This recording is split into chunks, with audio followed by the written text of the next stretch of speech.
नगीना से सांसद और आजाद समाज पार्टी के राष्ट्रीय अध्यक्ष चंद्रशेखर आजाद रावण ने कांवड़ यात्रा को लेकर सरकार से 3 तीखे सवाल पूछे, जिन्होंने न केवल संसद में सन्नाटा छा दिया बल्कि समाज में एक नई बहस को जन्म दिया। ये सवाल न सिर्फ कांवड़ यात्रा की प्रासंगिकता और इसके आयोजन पर केंद्रित थे, बल्कि देश की धर्मनिरपेक्षता, सामाजिक समरसता और सरकारी नीतियों की प्राथमिकताओं पर भी गहरे सवाल उठाते हैं। चंद्रशेखर, जो अपनी बेबाकी और दलित बहुजन समाज के अधिकारों के लिए संघर्ष के लिए जाने जाते हैं, ने इन सवालों के जरिए सरकार को कटघरे में खड़ा किया। उनके सवालों ने कांवड़ यात्रा जैसे धार्मिक आयोजनों के पीछे की सियासत, सरकारी खर्च और इनके सामाजिक प्रभावों को उजागर करने की कोशिश की। ये पहली बार नहीं है जब चंद्रशेखर ने समाज में व्याप्त असमानताओं और सियासी खेलों पर अपनी आवाज बुलंद की हो। वो हमेशा से सामाजिक न्याय और संविधान की भावना को सर्वोपरि रखने की वकालत करते रहे हैं। उनके इन सवालों ने न केवल सत्ताधारी दल को असहज किया, बल्कि विपक्षी दलों को भी सोचने पर मजबूर कर दिया। कांवड़ यात्रा, जो हर साल लाखों श्रद्धालुओं की आस्था का प्रतीक बनती है, क्या वाकई में सामाजिक समरसता को बढ़ावा देती है या इसके पीछे कुछ और मंशा छिपी है? चंद्रशेखर के सवालों ने इस आयोजन को एक नए दृष्टिकोण से देखने का मौका दिया है। इस वीडियो में हम उनके तीनों सवालों को विस्तार से समझेंगे। वीडियो में आगे बढ़ने से पहले मैं चाहूंगा कि आप लोग इस वीडियो को लाइक, शेयर और हमारे चैनल को सब्सक्राइब अवश्य करें। तो चलिए वीडियो में आगे बढ़ते हैं। चंद्रशेखर आजाद रावण ने संसद में अपना पहला सवाल उठाते हुए सरकार से पूछा कि कांवड़ यात्रा जैसे धार्मिक आयोजनों में भारी भरकम खर्च क्या सरकारी खजाने का दुरुपयोग नहीं है? उन्होंने बेबाकी से कहा कि ये देश धर्मनिरपेक्ष है और यहाँ हर धर्म की आस्था का सम्मान होना चाहिए, न कि केवल एक धर्म के आयोजनों को बढ़ावा देना चाहिए। चंद्रशेखर का यह सवाल न केवल कांवड़ यात्रा के आयोजन पर केंद्रित था, बल्कि ये देश की धर्मनिरपेक्ष नीतियों और सरकारी प्राथमिकताओं पर एक गहरा कटाक्ष था। उनके इस सवाल ने संसद में मौजूद हर सांसद को सोचने पर मजबूर कर दिया कि आखिर क्यों सरकार एक खास धार्मिक आयोजन पर इतना ध्यान और संसाधन खर्च करती है, जबकि देश में कई अन्य जरूरी समस्याएं उपेक्षित पड़ी हैं। कांवड़ यात्रा हर साल लाखों श्रद्धालुओं को एकजुट करती है। इस दौरान सड़कों पर विशेष व्यवस्था, सुरक्षा बलों की तैनाती और अन्य सुविधाओं के लिए सरकार करोड़ों रुपए खर्च करती है। चंद्रशेखर ने तर्क दिया कि ये खर्च जनता के पैसों से होता है, जो हर धर्म और समुदाय के लोग मिलकर चुकाते हैं। फिर ये पैसा केवल एक धर्म के आयोजन पर क्यों खर्च हो रहा है? क्या ये धर्मनिरपेक्षता की भावना का उल्लंघन नहीं है?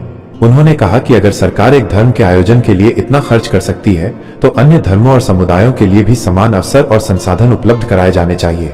ये सवाल इसलिए भी महत्वपूर्ण है क्योंकि भारत जैसे देश में, जहां विविधता ही पहचान है, किसी एक धर्म को प्राथमिकता देना सामाजिक समरसता को नुकसान पहुंचा सकता है।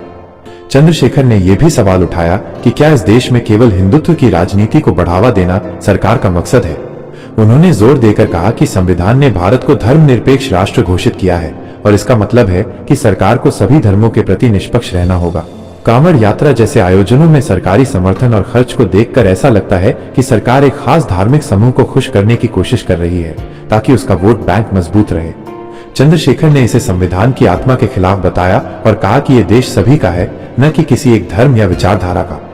उनके इस सवाल ने समाज के उन तबकों को भी आवाज दी जो लंबे समय से ये महसूस करते रहे हैं कि धार्मिक आयोजनों के नाम पर होने वाला खर्च और सरकारी समर्थन असमानता को बढ़ावा देता है। उदाहरण के लिए, जब कांवड़ यात्रा के लिए सड़कें बंद की जाती हैं, स्कूल और अस्पतालों तक पहुंचने में लोगों को परेशानी होती है। ये आम जनता के लिए असुविधा का कारण बनता है, खासकर उन लोगों के लिए जो इस आयोजन में हिस्सा नहीं लेते। चंद्रशेखर ने इस बात पर जोर दिया कि सरकार का पहला कर्तव्य जनता की सुविधा और समानता सुनिश्चित करना है, न कि धार्मिक आयोजनों को बढ़ावा देना।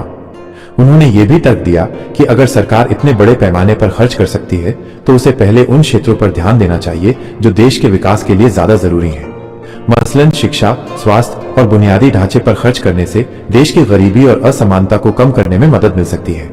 लेकिन कांवड़ यात्रा जैसे आयोजनों में भारी खर्च करके सरकार क्या संदेश देना चाहती है? क्या ये दिखाने की कोशिश है कि एक खास धर्म की आस्था को दूसरों से ऊपर रखा जा रहा है? चंद्रशेखर ने स्पष्ट कहा कि ये न केवल धर्मनिरपेक्षता के सिद्धांतों के खिलाफ है, बल्कि ये देश के संसाधनों का गलत इस्तेमाल भी है। इस सवाल ने न केवल संसद में हलचल मचाई, बल्कि समाज में भी एक नई बहस छेड़ दी। कई लोगों ने चंद्रशेखर के इस सवाल का समर्थन किया, खासकर वे जो मानते हैं कि सरकार को धार्मिक आयोजनों से ज्यादा देश की मूलभूत समस्याओं पर ध्यान देना चाहिए।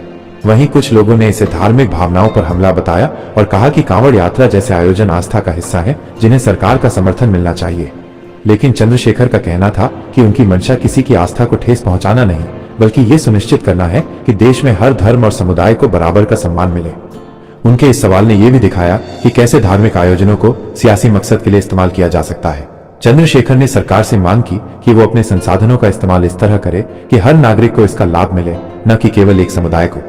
उन्होंने ये भी कहा कि अगर सरकार सही मायनों में धर्मनिरपेक्षता का पालन करना चाहती है तो उसे हर धर्म के आयोजनों के लिए समान नियम और नीतियां बनानी होंगी। ये सवाल न केवल कांवड़ यात्रा के आयोजन पर केंद्रित था, बल्कि ये देश की पूरी व्यवस्था पर एक गहरा सवाल था। क्या भारत वाकई में एक धर्मनिरपेक्ष राष्ट्र है, या ये सिर्फ कागजों पर लिखा हुआ एक शब्द बनकर रह गया है? चंद्रशेखर आजाद रावण ने संसद में अपना दूसरा सवाल उठाते हुए सरकार से सीधा सवाल किया कि कांवड़ यात्रा के दौरान सड़कों पर होने वाली तोड़फोड़ और गुंडागर्दी पर सरकार कोई कार्रवाई क्यों नहीं करती। उन्होंने आरोप लगाया कि सरकार इन हरकतों के खिलाफ सख्त कदम इसलिए नहीं उठाती क्योंकि ऐसा करने से उसका वोट बैंक कमजोर हो सकता है। चंद्रशेखर ने इसे संविधान की आत्मा का सरासर अपमान